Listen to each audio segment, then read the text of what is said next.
A paz do Senhor Jesus a todos, sejam bem-vindos ao canal, sejam bem-vindos aqui à nossa escola Teologia Caminho de Emaús. Amém?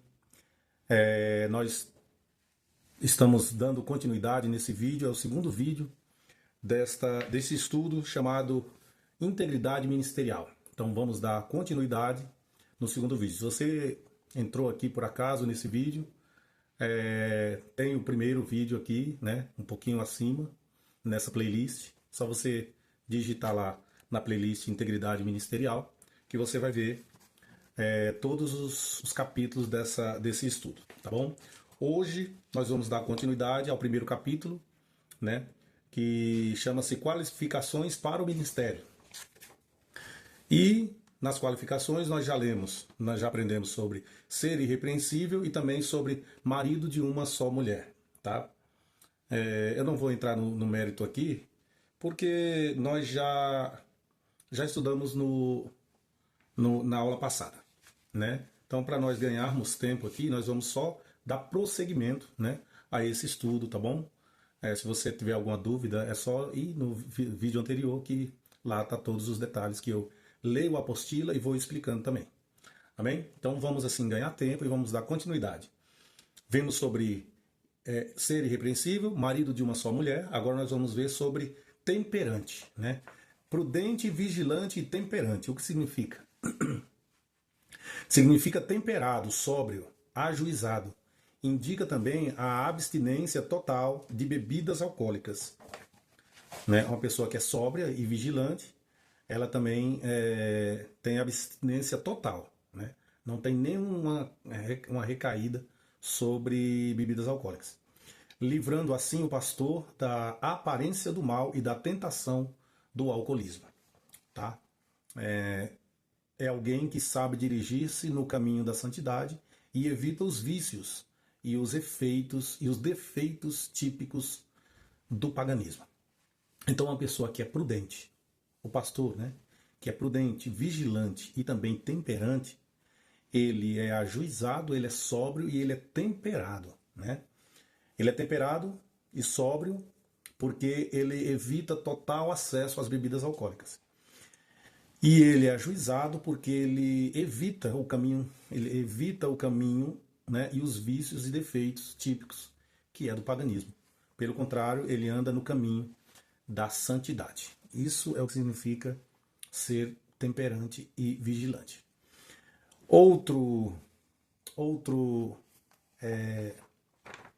Outra qualificação é ser sóbrio.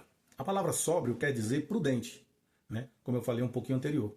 Só que vai mais além. A pessoa ser sóbrio quer dizer a pessoa ser prudente, autocontrolado e previdente. Indica moderação ou que evita excessos. Ser sóbrio é ter o controle das paixões e dos desejos e ter disciplina na mente e na própria personalidade. É ter bom senso e indica a atitude e ações de um homem consigo mesmo, tá? Então, ser sóbrio é tudo isso aí que eu acabei de explicar.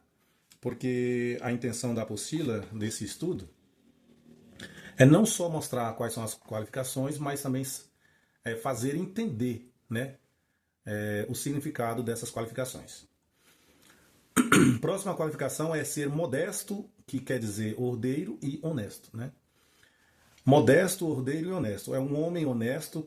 O homem honesto caracteriza-se pela franqueza, pelo respeito ao próximo, pela verdade que prefere e vive. Ele é justo, veraz, equitativo. Equitativo é a pessoa que tem equidade, né? O que é a pessoa equidade? É a pessoa que tem disposição em reconhecer igualmente o direito de cada um.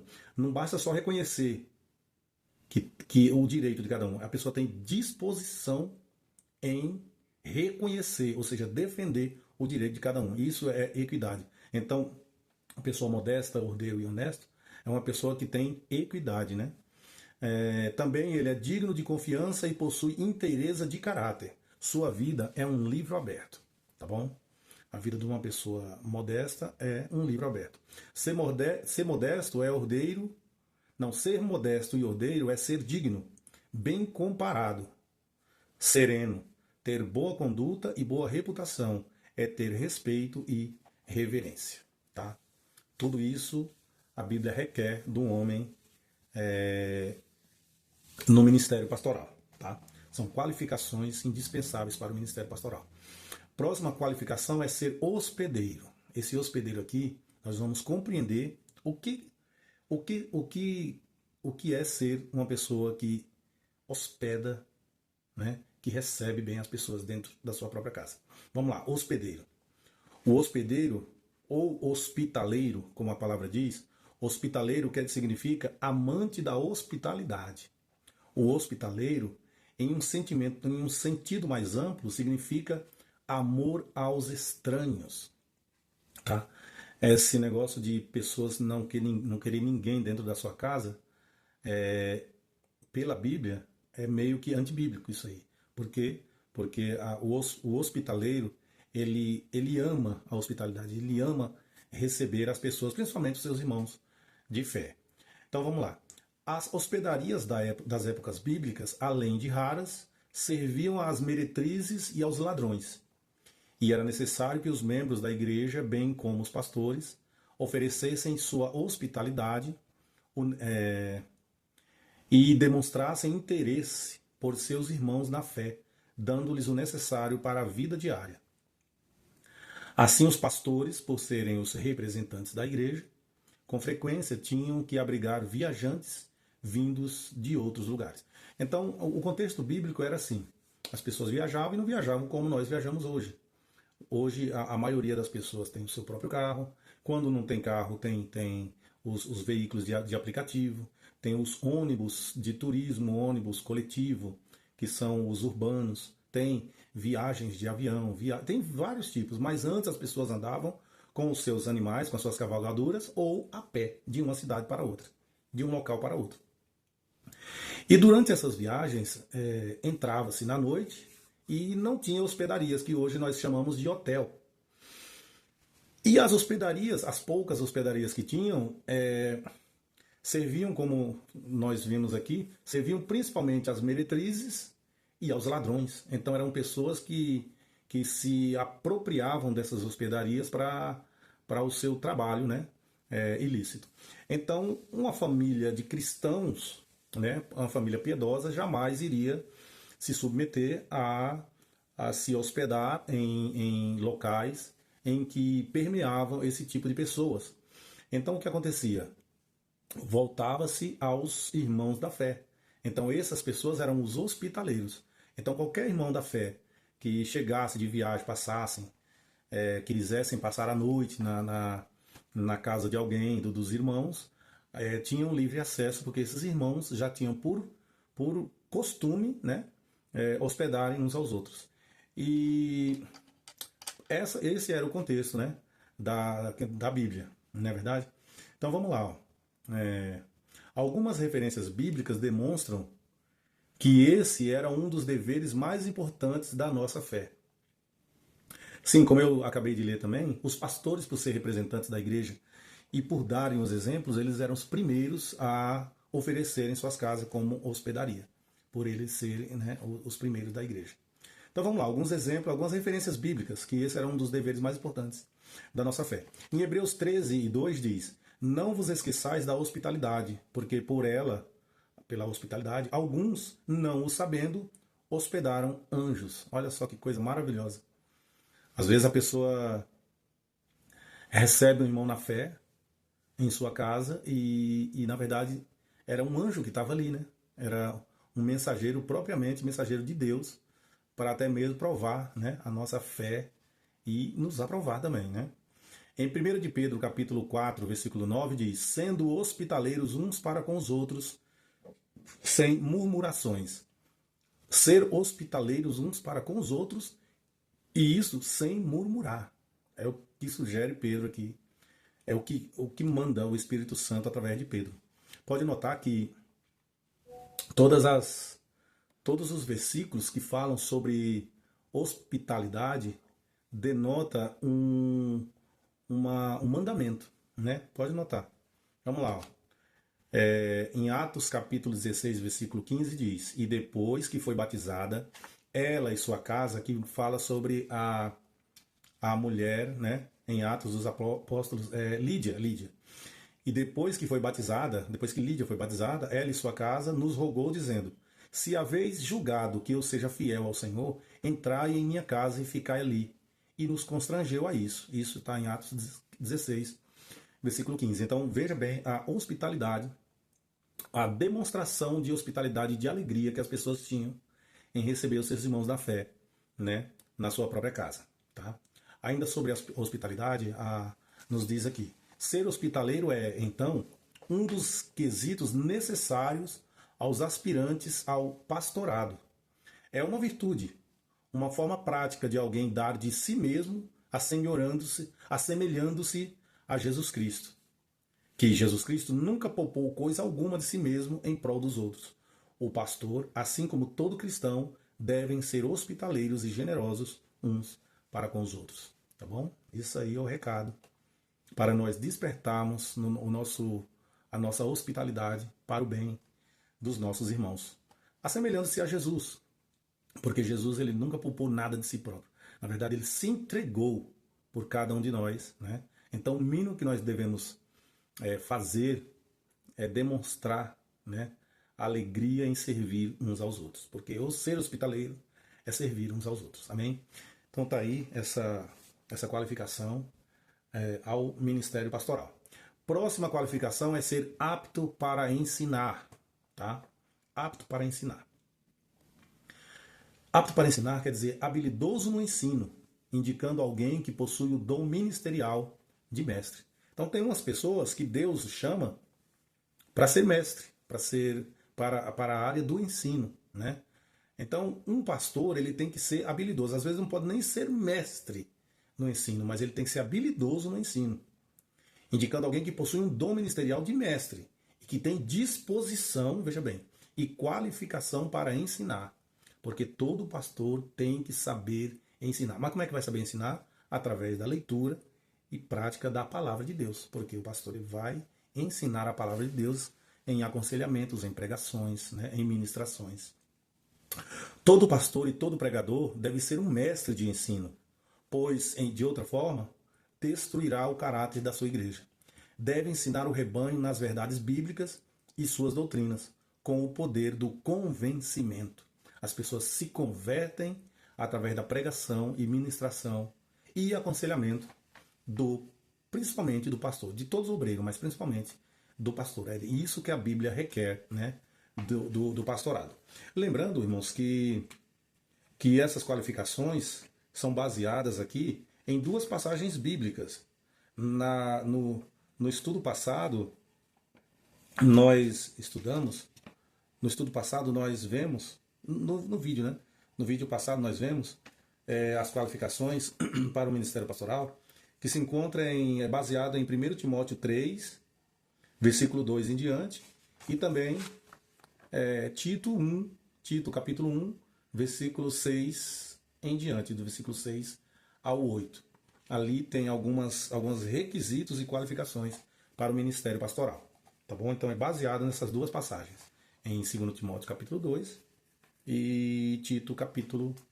Quer dizer, em 1 Timóteo capítulo 3 e em Tito capítulo 1.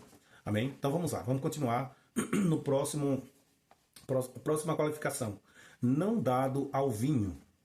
Vamos ver o que significa esse mandamento do Senhor. Significa a pessoa viciada no vinho. A pessoa não dada ao vinho significa ao contrário da pessoa que é viciada no vinho. O que é viciado no vinho é o que o ministro não deve ser de maneira alguma. Apesar do apóstolo Paulo recomendar a Timóteo um pouco de vinho, que na época era útil para fins medicinais, para a cura de diversas enfermidades, ele, o apóstolo Paulo, não mostra simpatia pelo vinho como motivo de prazer. Então, pois bem, nós vemos que o apóstolo Paulo, lá em Timóteo, ele fala para Timóteo: olha, Timóteo, não beba apenas água, mas misture um pouquinho de vinho por causa das suas constantes enfermidades estomacais. Paulo ele indica o vinho para fins medicinais. Nós não podemos nos enganar, confundir com misturar o vinho com água para fins de prazer. Não, não era por isso. Porque as pessoas falam, justificam a bebida de vinho para prazer, mas na verdade isso não é justificável. Paulo ele não se simpatizava em hipótese alguma com vinho ou com bebida forte, a finalidade de prazer. Tá? Vamos lá. É interessante notar que essa qualificação destaca-se em todas as listas destinadas aos anciãos, aos bispos e aos diáconos. Tá vendo o perigo que é, né? O perigo que traz a prática de tomar vinho e bebida alcoólica. Que isso se estende não é nem só para o pastor, mas se estende aos pastores, anciãos, bispos e diáconos. Tá bom? É interessante notar que essa qualificação destaca em todas as listas destinadas a esses homens de Deus, anciãos, bispos e diáconos, demonstrando que o alcoolismo era e sempre será um problema sério na sociedade e que a igreja não estava isenta desse mal, a ponto de, na celebração da ceia do Senhor em Corinto, alguns crentes se embriagavam. Isso nós vemos em 1 Coríntios, capítulo 11, versículo 21, em que os crentes, no dia da Santa Ceia, a igreja de Corinto, tinha todos os dons espirituais, era uma igreja hiperpoderosa com o Espírito Santo, mas não tinha esse tipo de sabedoria, não tinha esse ensino, não tinha esse tipo de prática. Na verdade, ao contrário. No dia da Santa Ceia, eles colocavam tudo ali na ceia, né, na mesa, porque na época bíblica as pessoas eles iam cear. Não era só a Santa Ceia que nós, né, um culto voltado só para a ceia, não. Eles se juntavam, comiam, né, comiam, bebiam ali, eles se alegravam naquela comunhão. Aí no final daquela ceia é que eles faziam simbolicamente o partir do pão e o partir do vinho, né? E a repartição do vinho como símbolo do corpo de Cristo. Depois deles terem feito aquela refeição, né, com todos. Por isso que Paulo fala, né? Tendo fome, come em casa, porque aqui vocês estão, uns comem muito, outros se embriagam-se e outros ficam sem comer. Por isso havia aquela bagunça.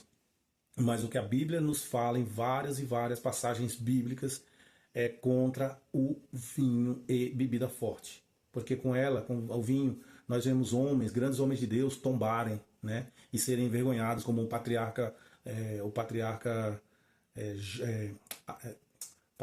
Noé, patriarca Noé. Nós vemos outros homens de Deus se embriagarem e fazerem coisas horríveis e Deus cobrando, né? Então, para o homem de Deus, não é nem para se achegar próximo ao vinho, nem à bebida forte. Na verdade, é para separar-se, né? Fugir da aparência do mal, né? A respeito, principalmente a respeito da bebida. Bem, então vamos lá. Próximo requisito, que é a próxima qualificação, é não espancador. Não espancador. Quer dizer violento. A pessoa que espanca é uma pessoa violenta, ou seja, aquele que tem ânsia de brigar e estar em contendas. Ele é briguento, valentão, que propositadamente ofende e oprime as pessoas por puro prazer. Infelizmente, nós conhecemos, todo mundo conhece um ministro, um pastor que é briguento. Ele é valentão, ele ofende, né? Ele briga, ele dá um boi para fugir da briga e dois para continuar nela. Então, o que a Bíblia fala é que não pode ser espancador. A raiz dessa palavra espancar quer dizer bater, ferir com um golpe direito, com um punho ou com uma arma na mão. Tá vendo? Significa também a ideia de ofensas verbais. A pessoa não pode ser espancador fisicamente e nem espancador verbalmente. É o que fala em Mateus 12:36. Mas eu vos digo que toda palavra ociosa que os homens disserem hão de dar conta no dia do juízo. Tá vendo? Então nós não podemos ser espancador nem verbal e nem fisicamente, porque essa palavra espancar no original indica alguém que profere um golpe com a mão direita, com o punho direito ou com uma arma na mão. Então é um perigo, né? A gente tem que ser o quê? Temperante, ao invés de espancador. Outro requisito, né, sobre o ministério pastoral ou outra qualificação é o ser moderado, tá? Moderado. Moderado quer dizer cordato, ponderado, cujo significado é ser gentil, bondoso, pronto a ceder, dotado de espírito tolerante, espírito este que deve caracterizar-se o apacentador de almas.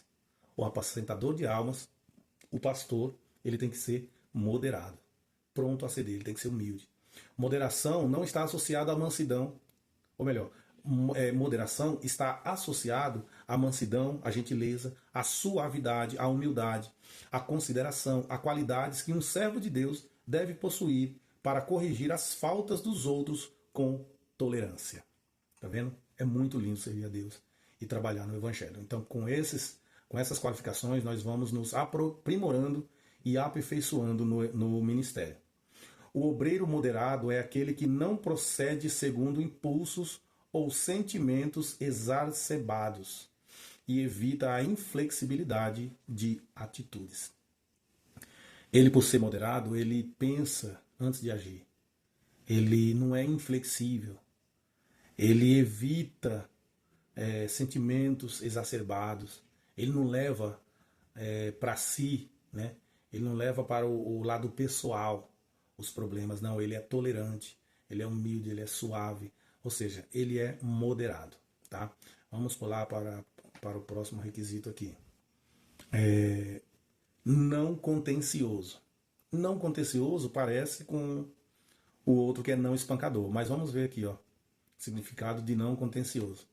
Não contencioso é inimigo de contendas, ou seja, é uma pessoa pacífica, que promove a paz. A atitude de muitos líderes tem sido oposta à de um homem pacífico, estando, na verdade, sempre ansiosos por participar de contendas. As mídias sociais estão repletas de pessoas que preferem viver em contendas do que ser pacífico. Pessoas querem ser contenciosas, brigam por tudo. Então vamos lá. A atitude de muitos líderes tem sido oposta ao homem pacífico, estando, na verdade, sempre ansiosos por participar de contendas. Chamam isso de defender a fé, ou luta por causa justa. E assim dividem igrejas e perturbam as denominações. Com a desculpa de defender a fé e lutar por uma causa justa, os contenciosos ganham campo e disseminam as suas próprias ideias com contendas, né? E assim desqualificando o verdadeiro homem de Deus. Então, o verdadeiro homem de Deus, ele não é contencioso. Ele segue todos esses requisitos, tá? Próxima requisito, próxima qualificação, chama-se não avarento. O pastor, ele não deve ser avarento.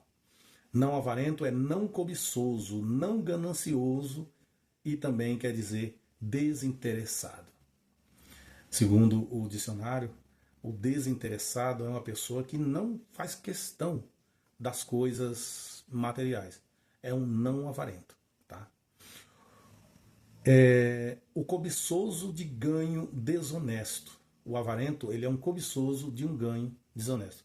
É o tipo de pessoa que tenta convencer que seu interesse é pelo reino dos céus, quando, na verdade, suas ações demonstram que suas intenções são voltadas para as coisas deste mundo. Um líder da igreja não pode fazer de seu ofício um meio de enriquecer-se. A sorte da ganância pelo lucro não deve achar lugar na vida do servo de Jesus Cristo. Veja o exemplo que Paulo deu em Atos capítulo 20. Capítulo 20, versículo 33 e 34 diz: de ninguém cobicei a prata, nem o ouro, nem o vestuário. Sim, vós mesmos sabeis que para o que me era necessário a mim e aos que estão comigo, essas mãos me serviram. Isso aqui é um exemplo de servo de Deus, não avarento, né? Ele não trabalhava em troca de ganho, não. Na verdade, ele trabalhava por amor às almas e por amor ao seu Senhor. Tá? Aí o próprio Paulo, em 1 Timóteo 6 e 10, diz assim: porque o amor ao dinheiro é a raiz de toda espécie de males, e nessa cobiça alguns se desviaram da fé, e se trespassaram a si mesmos com muitas dores. Amém? Olha o que se diziam dos filhos do profeta Samuel. Veja o exemplo dos filhos do profeta Samuel. Em 1 Samuel 8:3, fala assim: porém seus filhos não andaram pelos caminhos do Samuel, antes se inclinaram à avareza e aceitaram o suborno e perverteram o direito. Tá vendo? Então, para o homem de Deus, é inconcebível o homem de Deus ser avarento e querer enriquecer, né? Com o pretexto de estar defendendo o reino de Deus. Tá? Jesus ele advertiu sobre a cobiça em Lucas 12, versículos 15. Lucas 12, 15. Disse-lhes: acautelai-vos e guardai-vos da avareza. Porque a vida de qualquer não consiste na abundância do que possui.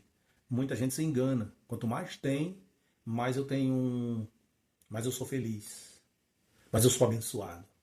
Mas na verdade, Jesus diz que a vida de qualquer um não consiste na abundância daquilo que ele possui. Tá? Paulo em Colossenses compara a avareza com o quê? Com idolatria. Colossenses 3, 5. Mortificai, pois, os vossos membros que estão sobre a terra, a fornicação, a impureza, a afeição desordenada, a vil concupiscência, a avareza, que é idolatria. Veja aí a comparação que Paulo faz da avareza. Amém? Então a pessoa que é avarento é uma pessoa que é idólatra. Às vezes a pessoa acha que ser idólatra é só adorar a santos, ter os seus ídolos no futebol, no meio artístico, mas não.